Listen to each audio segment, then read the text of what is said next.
What's up, guys? Welcome back to Newswave. So yesterday we talked about the Xbox Series console sales, and today we're going to be going over the PlayStation 5 sales as Sony revealed numbers for the system, as well as several games that have released on the platform like Returnal and Ratchet & Clank. Also, we're going to be talking about Nintendo shutting down one of their cell phone games, and that is making people wonder if Nintendo really is moving away from kind of the mobile gaming market there. And we're also going to be talking about Halo Infinite and the test preview that's going to be running throughout this weekend because I'm pretty excited for it. Guys, if you enjoy these videos, make sure that like button helps out a ton. And if you're new here to the Spawn Wave channel, make sure you subscribe down below and ring that notification bell so you can keep up to date with all the uploads here on the channel. And we're going to start today with Digimon Survive. And this is a game that I have forgotten about many times now, mostly because it keeps getting delayed, and it looks like it's been delayed once again. We can head over here, this on GamerBraves.com, saying Digimon Survive release date delayed to Q3 2022. This was in a financial report from Toei Animation,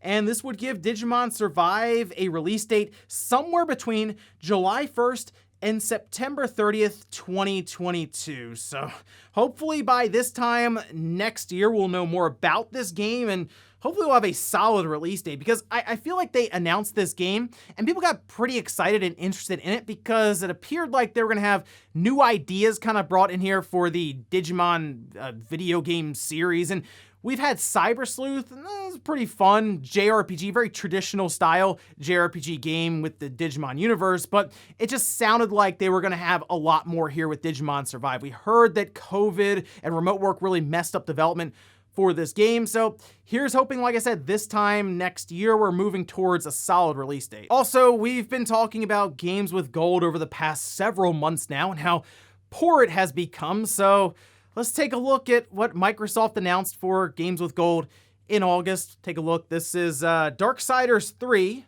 That's starting August 1st. Then we have Lost Planet 3 next to it on August 1st. Okay. And Yooka-Laylee, August 16th. And then Garo Mark of the Wolves, August 16th. Wait a minute. That's actually a good lineup. That's a little surprising. Gonna be honest there. In fact, looking at this lineup, I think that's better than PlayStation Plus for August. I haven't been able to say that in, it's probably been at least over a year. I think now this is a legitimately good lineup to have for games with gold. You can just go on there and download Darksiders 3, which is a game that I did enjoy. And Yooka-Laylee, I know it wasn't everyone's favorite 3D platform, but I think it's a solid 3D platformer. Certainly one worth just kind of going in and hitting the download button to pick up. And then, hey, Garo Mark of the Wolves, a very fun 2D technical fighting game. Good month here for Microsoft and the Xbox with games with gold. Here's hoping they can follow it up into September as well. Oh, and we did have another video game delay announced yesterday. We can head over here to Twitter. This from the Kena Bridge of Spirits account saying, we have made the difficult decision to delay the release of Kena until September 21st to polish the game across all platforms. The team has been working extremely hard, and we feel the extra time is critical to ensure the best experience possible. We know many of you are eager to play, and we appreciate your patience as the team continues to work on delivering the best version of Kena. Thank you for your amazing support. So it goes without saying, we don't want the game to release broken or anything like that, and it's a month delay. It was going to come out at the end of August. Now it's like basically the third week in September, so not really a big deal, especially if that means the game is going to come out in better shape rather than kind of rush and push out a project that they would then have to patch like immediately. The issue here, I think, for Kena is it's going to be a bit more crowded in that third week of September than it would have been towards like the end of August there. Like it's going to be a week after Deathloop, and that is a little after then Tales of Arise. Then you start to get in October and it gets a little more crowded there as well. I think Kena will still do well because the game itself looks interesting and fun from what they've shown so far. And like I said, I'd rather them release it in a better state from it being delayed than it being released just absolutely broken and have to rush into a patch for it to get out in August. Either way though, looking forward to the game now later on in September. And guys, with some of the quick news out of the way, let's get into the bigger stuff. Let's start right away with the PlayStation 5 sales for the system and the different games. Now, Sony has a schedule put out for investors, and it looks like next week they're going to be releasing a lot of their revenue and profit information for the overall Sony company. But PlayStation just started throwing out numbers all over the place yesterday with Jim Ryan kind of putting out different statements alongside of that. But let's kind of go over the different numbers here and see how everything did. Starting with the PlayStation 5, it does appear that the VG charts information was dead on, as Sony did announce that the PlayStation 5 has now crossed 10 million systems sold, which is very impressive for the PlayStation 5, especially right now with the chip shortage and just overall supply constraints. To be able to get that many PlayStation 5s out to stores and then to customers, and obviously, yes, I know, to scalpers as well. Still though, Sony is getting the money for it, and they do show a console being sold.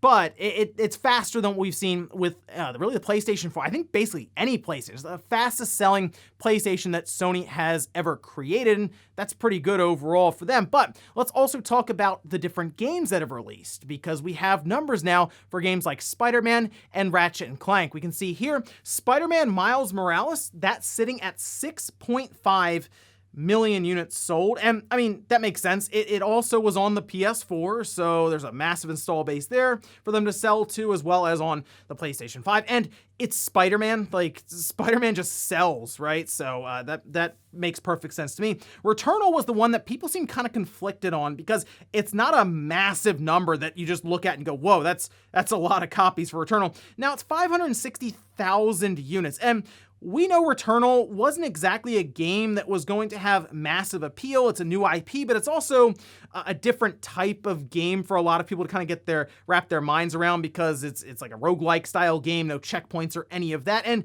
it was difficult.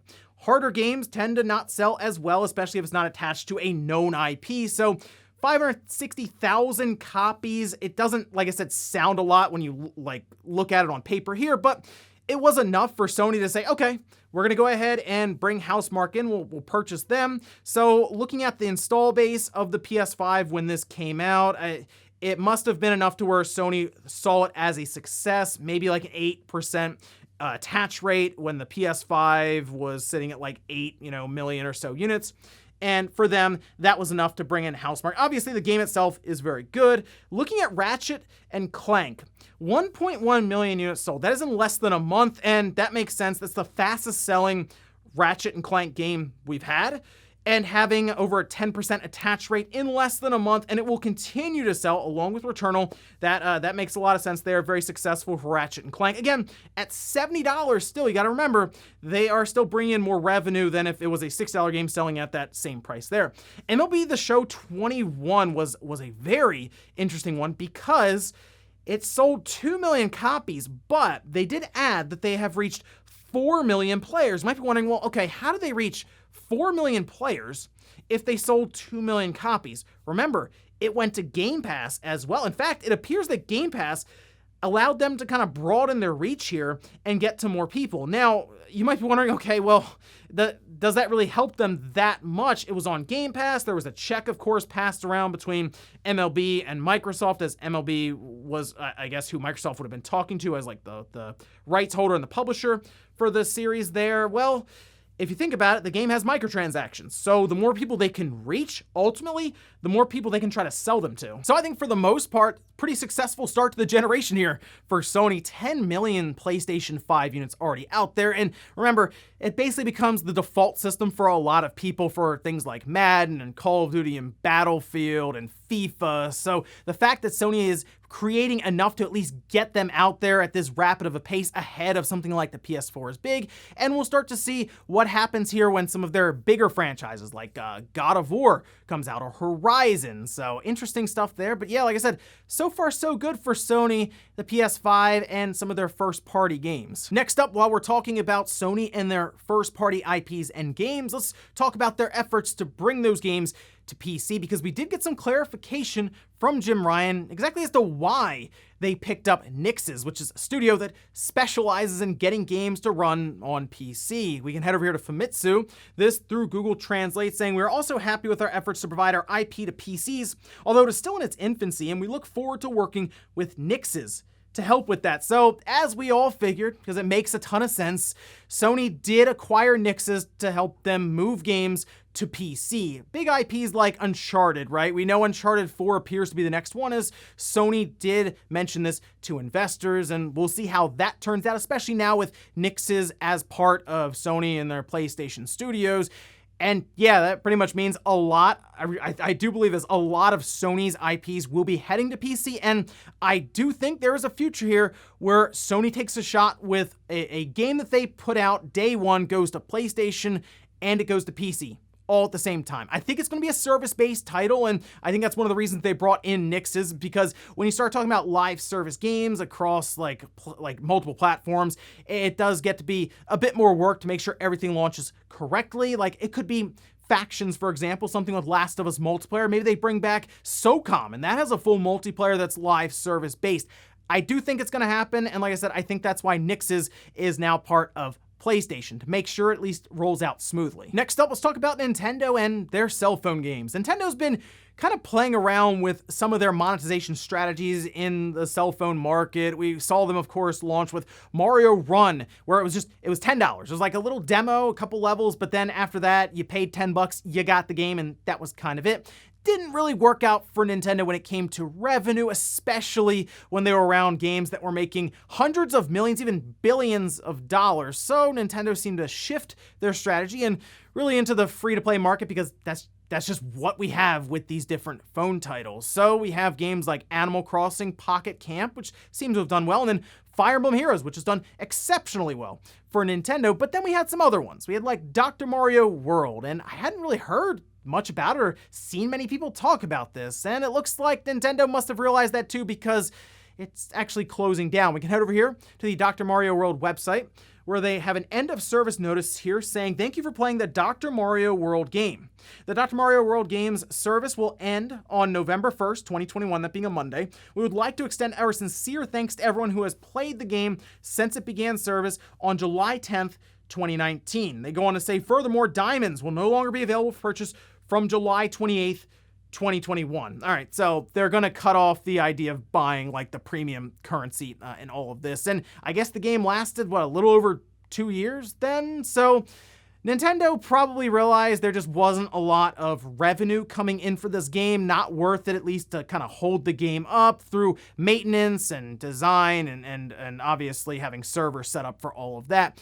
But we have seen Nintendo already kind of distance themselves a bit from cell phone games in general. There was that report from Bloomberg after Furukawa kind of mentioned this, that Nintendo was like really pulling back from the gaming side of cell phones. And we even heard from a developer, Dragalia Lost, that Nintendo said, well, okay, let's cool it a bit with the monetization strategies here with these gacha games. I know we've seen things like Fire Emblem Heroes really take off in terms of revenue with that design, but we do see Nintendo at times kind of be a little leery of that, although we just have Pokemon Unite release. But I've seen people mention that's pay to win. It certainly appears to be, based on a lot of evidence put out there.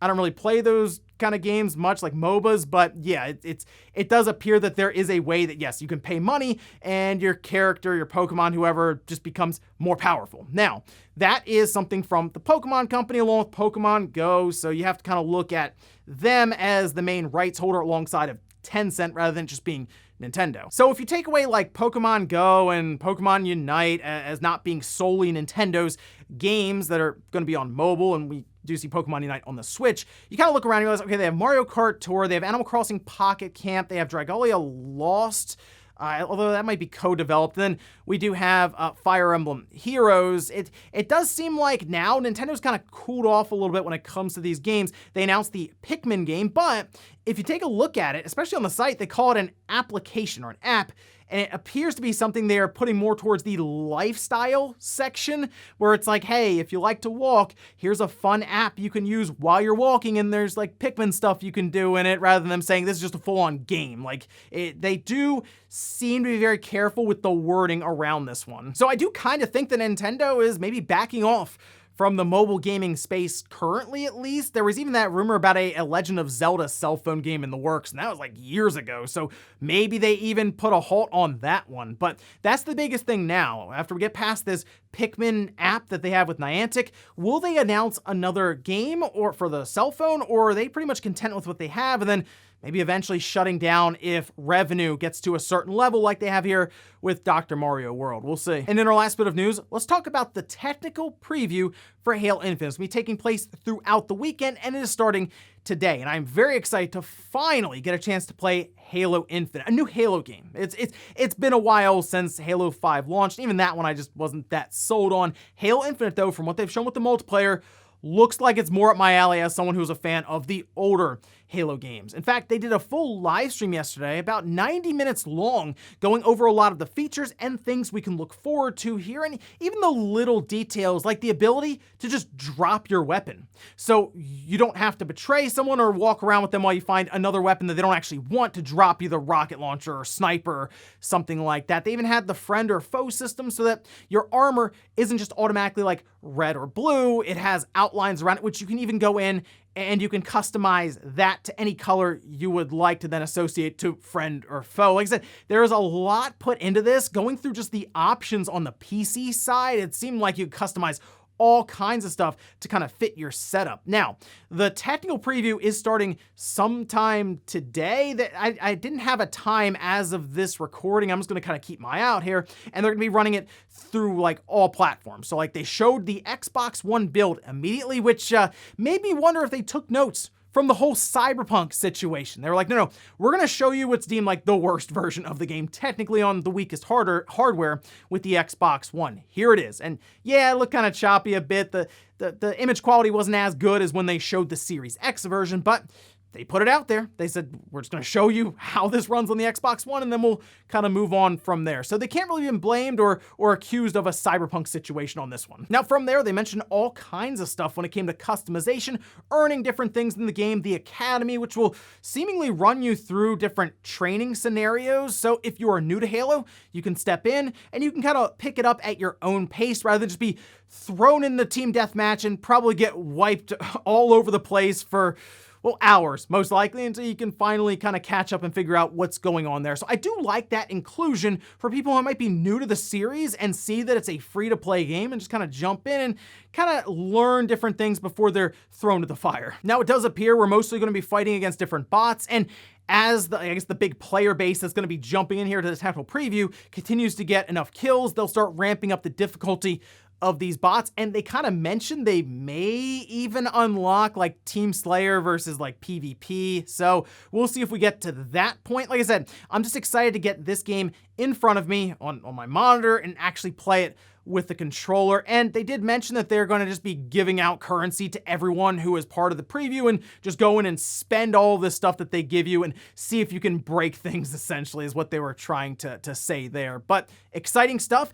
If you have not checked your email, definitely check it if you're part of the Halo Insider program. Maybe if you signed up when they were talking about Halo Infinite flights, because I noticed it was in like my promotions tab on Gmail, so it wasn't even in my like actual inbox. It might also be in your spam folder, so make sure you check everywhere to see if you have that email, because it looks like Halo's back and we got a chance to preview it this weekend. And before we go to the comment of the day with Halo, the poll that I posted up yesterday, where I asked, do you play any of Nintendo's mobile phone games? That's not counting Pokemon Go, by the way, because like I said, that's technically the Pokemon company, and I was just like, all right, just Nintendo's mobile phone games. 5% said yes, I play at least one regularly. 9% said yes, but not that often. 52% said no, I tried one and just fell out of it. And 34% said no, I never tried any of them. And I kind of expected the 52% where it says no, I tried one and just fell out of it, because that was even myself. Like, I tried Mario Kart Tour for like a day, and I was like, oh, that's kind of cool. And then I fell out of it. I tried Animal Crossing. I was like, oh, that's kind of fun. And then I fell out of it, right? Like,